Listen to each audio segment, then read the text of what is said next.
What's up, everybody? Welcome to the main card minute 10-minute bet breakdown for UFC 300. Alex Pereira versus Jamahal Hill. We made it. We finally made it. It is UFC 300 fight week. I thought it would never get here. Let's waste no time. We got a stacked card. Let's get into it. First fight of the night on the main card, Bo Nickal versus Cody Brundage. All right. So we all know Bo Nickal, straight phenom. Dude had a sick career at Penn State, D1 wrestler, has looked like a killer. He's 5-0 professionally now, all first round finishes, including 2 in the UFC. Who were those 2 fighters in the UFC, you might ask? Jamie Pickett and Val Woodburn. Not the best resume. Jamie Pickett went 2-7 in the UFC. Val Woodburn took that fight on short notice. It was his UFC debut. He got finished in 30 seconds. I mean, Bo might just be that good. He runs through everyone, or he's been fighting a bunch of scrubs. Either way, he's fighting Cody Brundage, who falls under the category of a bunch of scrubs. Brundage 4-4 in the UFC. Only 2 of those have gone the distance. He has won his last 2 fights, but they were fluky as hell, man. First of all, Jacob Malkoun illegally elbowed him, and it was a DQ win for Brundage. Malkoun was on his way to winning that fight. And then Zachary Reese had him in an armbar, and Brundage just slammed him and knocked him out. It was those fluky back-to-back slam KOs on that one card. Crazy shit back in December. Either way, fluky wins. I think Bo Nickal runs right through him here. I'm going to take Bo by finish straight up because I think he could get it done by sub or KO. It's minus 700, guys. We're going to parlay it. Relax. If you're looking for other singles to take, though, Bo by KO plus money, plus 130. Ground and pound, baby. Also, we've seen him knock out dudes on the feet. Granted, it was on the regionals. Guy looked like a clown straight up. Like, actually looked like a clown. Go watch that fight. Go watch Bo Nickal's first professional fight. Please and thank you. Nickal by sub, if you're looking for a parlay piece, minus 130. And I don't have any faith in this one, but if you guys want to take the over 1.5, maybe you think Brundage is going to last long, it's plus 250. It's really juicy odds on that. Otherwise, I ain't touching it. Next fight of the night, I can't believe this is the second fight on the main card, but Charles Oliveira taking on Arman Tsarukyan. Do Bronx, baby. This dude won 11 fights in a row before he lost to Islam. And then he just fucking finished Dariush. So that's 12 of his last 13, all against top guys. Arman, on the other hand, also lost to Islam. Granted, it was his UFC debut, and he also just beat Dariush, arguably in more dominant fashion than Charles did. He did lose to Gamrot a few fights back, which doesn't look that great on the resume. Gamrot's no scrub, but, compared to Charles's losses, doesn't look that great. Tsarukyan is 8-2 in the UFC, though. He's no scrub. Those 2 losses, as I mentioned, Gamrot and Islam, top guys there. I don't know what happens in this fight, man. I'm really torn. I'm going to take the over 1.5 because I really think either guy can finish it. And I weirdly think it's going to go long. So I like the over 1.5. It's minus 125. I mentioned Bo Nickal by finish in the fight before. You guessed it. We're parlaying those 2 together. Plus 106.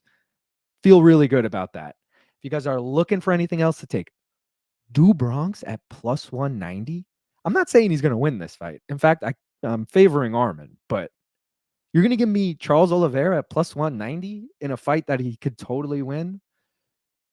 Someone better take that. I'm just saying.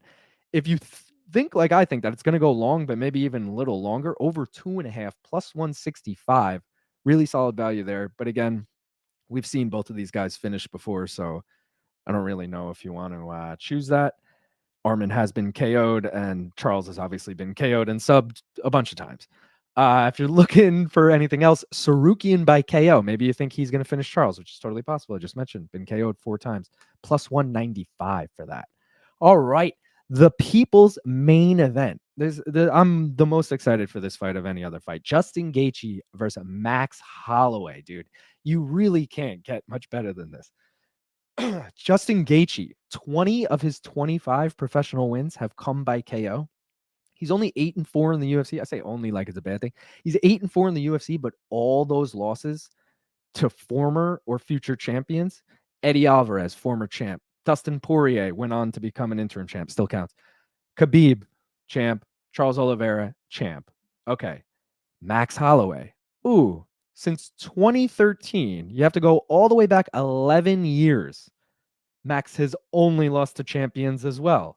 Let's name them. Conor McGregor went on to become champ. Dustin Poirier went on to become interim champ.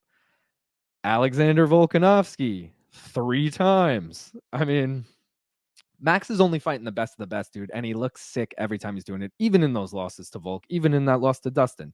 That loss to Dustin is important because that was his lightweight debut. This fight is at lightweight. That was 5 years ago. It was on somewhat short notice. He's taken the time to put on the weight this time.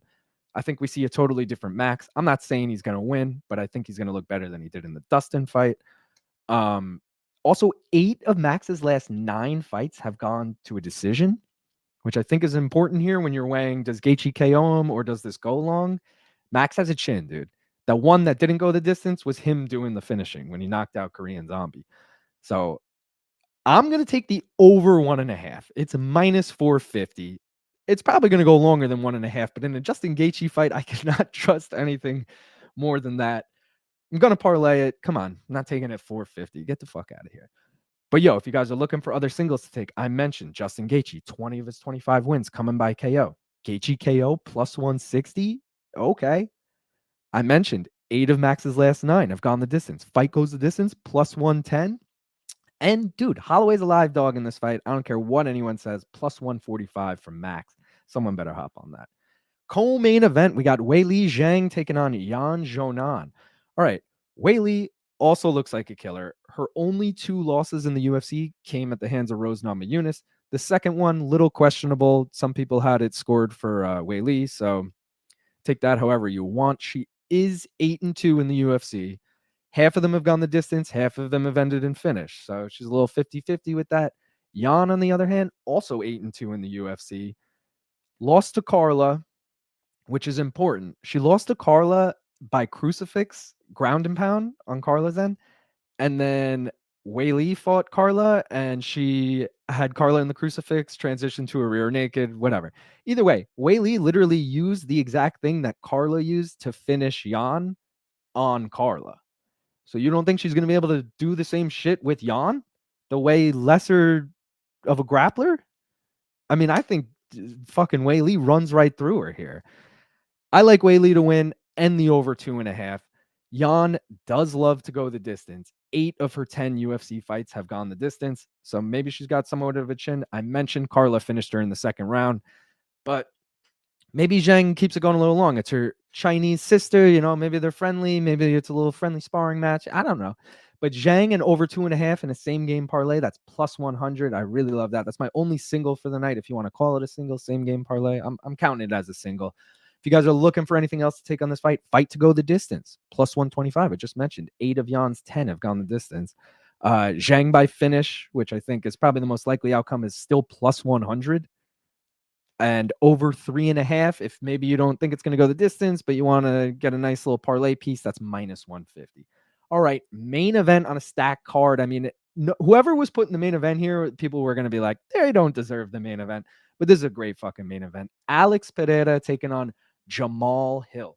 So Pereira just moved up in November to win his second belt in the UFC. Still can't believe that shit. He's only had 11 professional fights, and he's had 2 belts in the UFC already. Crazy. 6-1 in the UFC.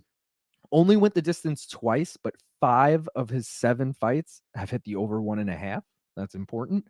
Jamahal Hill also 6-1 in the UFC with 1 no contest. It is important to note that 1 no contest was due to a failed weed test, which, like, if you guys watch this channel at all, that's complete bullshit, man. We love smoking weed over here.